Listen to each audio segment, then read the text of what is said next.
So, working on the homestead here, we got a couple of these big log pushes here. Where when they logged off the property, you can see the big trees. And they logged off and cleared this area over here. Made a nice pasture out of it. Anyways, they didn't do a good job of burning up the slash pile, and, well, what do you do with a big ugly thing like that? Good thing we learned about hugelkultur.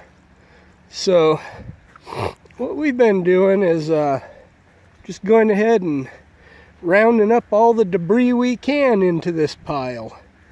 And we've got it terraced up into, maybe 4 or 5 levels of hugelkultur raised garden goodness. There it starts breaking. Navigate the mush. Alright, you can see that log push. And here you can start seeing some of the terraces. Now, these raised beds here, we did last spring out of this. It looked like that last spring over there. And well, we layered it up with the horse snot and all kinds of stuff. And cleaned up the yard and packed it into these terraces and raised a garden on it. And it did really well. One of the things I would have to mention about a hugelkultur mountain like this, we call it the mountain anyway, is because of the size of it, it creates its own air current. And toward the end of the season, our squash plants went like a full month longer than any of the neighbors before getting like that powdery mildew or whatever. And I think that's because, that and the size of this thing just causes an air draft up and over and through everything, just kind of really nice. Not to mention all the nutritive benefits of the hugelkultur. Here we are. Let's see, there's some plants that we left to go to seed. Didn't do a lot of management at the end of the season, just kind of let the deer have it. Yeah, the mountain. All hugeled up.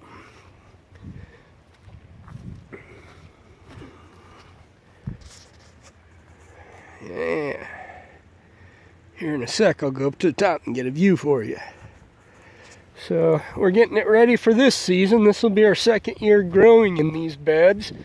They're looking really good. Oh yeah, look at that. What a good way to deal with an old log push. 20 years and this gets tired or whatever, just be able to dig into it and make another one out of the compost heap. Let's go around this side a little.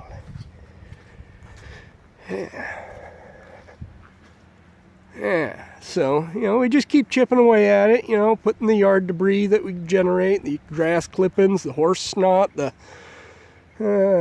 sticks and brambles and all of that. Keep filling it in, terracing it out.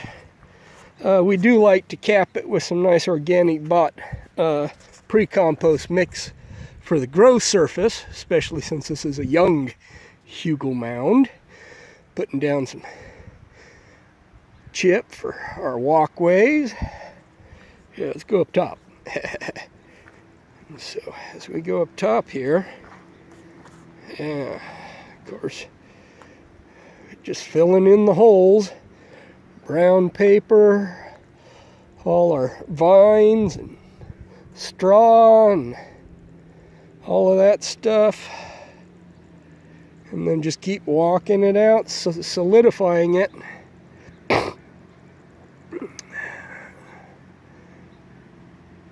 Let me get over this edge here. Yeah, look at that. Remnants of a scarecrow.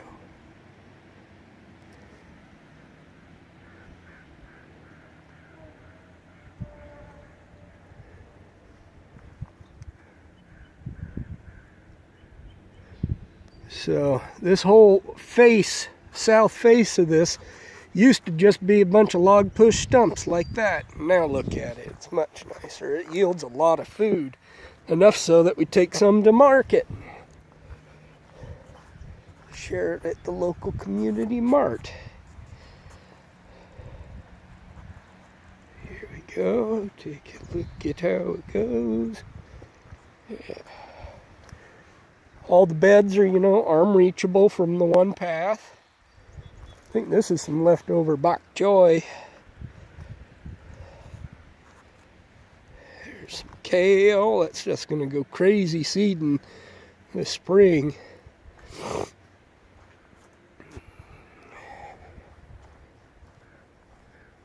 Yeah. Mountain.